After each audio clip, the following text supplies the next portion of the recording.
A for C, all for Christ. అక్రమ కేసుల నుండి విడుదల కొరకు ప్రార్థన. ప్రేమమయుడా, కృపామయుడా, మా ప్రియ పరలోక తండ్రి, సర్వశక్తిగల మీ నామమునకు స్తోత్రములు దేవా.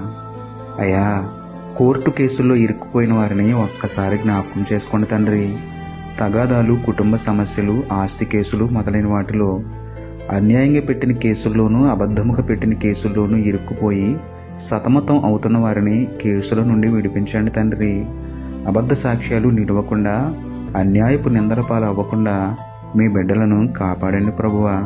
మీ కృపా కనికరమును మీ బిడ్డలపైన చూపి న్యాయం జరిగించి, అన్యాయపు కేసుల నుండి విడిపించి సత్యమును గెలిపించమని వేడుకుంటూ, సర్వలోక న్యాయాధిపతి అయిన మీకే స్తుతులు చెల్లించుకుంటూ, నమ్ముట నీ వదననైతే నమ్మువానికి సమస్తమును సాధ్యమే అన్న విశ్వాసంతో యేసయ్య పరిశుద్ధ నామములో ప్రార్థించి పొందుకున్నాము పరమ తండ్రి. ఆమేన్.